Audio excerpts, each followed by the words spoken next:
નમસ્કાર દર્શક મિત્રો, હોટલાઇન ન્યૂઝમાં આપનું સ્વાગત છે। બારડોલીના ધારાસભ્ય ઈશ્વર પરમારના ખોટા સ્ટેમ્પ બનાવવા જતા બે યુવાનો બારડોલીમાંથી ઝડપાયા છે। આ બંને યુવાનો બારડોલીના શાસ્ત્રી રોડ પર આવેલી વિજયભાઈની શોપ પર ગયા હતા, જેઓ રબર સ્ટેમ્પ બનાવવાનું કામ કરે છે।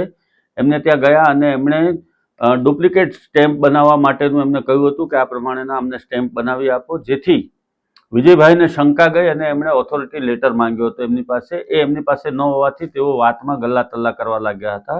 આખરે વિજયભાઈએ ઈશ્વર પરમારના જનસંપર્ક કાર્યાલય ઉપર સંપર્ક કરી અને કૃણાલ પટેલ એના ગામનો જે રહેવાસી છે એને અને સ્નેહલ પટેલ કે જે બારડોલીનો રહેવાસી છે, બંનેને એમને હવાલે કર્યા હતા। આ સમગ્ર મામલે હાલમાં પોલીસ ફરિયાદ નોંધવામાં આવી છે અને પોલીસે આ બંને યુવાનોને અટકાયતમાં લઈ તેમની પૂછપરછ શરૂ કરી છે। ખાસ કરીને ધારાસભ્યના બોગસ રબર સ્ટેમ્પ અને રાષ્ટ્રીય ચિહ્ન બનાવી અને આ લોકો શું કરવા માંગતા હતા એની તપાસ હાલમાં પોલીસ કરી રહી છે। ધારાસભ્યના નામે ક્યાં આ લોકો ચરી ખાવા માંગતા હતા એ પણ તપાસ દરમિયાન બહાર આવશે।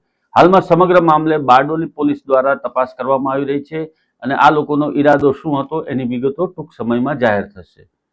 કોઈ પણ રાજકીય નેતા કે અધિકારીના બોગસ સ્ટેમ્પ બનાવવા અથવા તો એમની બોગસ સહીનો ઉપયોગ કરવો અથવા તો એમના રાષ્ટ્રીય ચિહ્ન જે એમને ફાળવવામાં આવ્યા હોય છે ધારાસભ્ય તરીકે અથવા તો અધિકારી તરીકે, એનો ઉપયોગ કરવો એ ગુનો બને છે અને એમાં પોલીસ કાર્યવાહી 100% તમારી સામે થાય છે। અને જો આવા કોઈ વસ્તુનો ઉપયોગ તમે ડુપ્લિકેટ સ્ટેમ્પનો કે એનો ઉપયોગ કરો છો તો એ ઉપયોગ કરનાર અને ઉપયોગમાં લેનાર બંને વ્યક્તિ ગુનેગાર બને છે। એની સાથે સાથે સ્ટેમ્પ બનાવનાર જે દુકાનદાર હોય છે એની પણ એમાં જવાબદારી બને છે।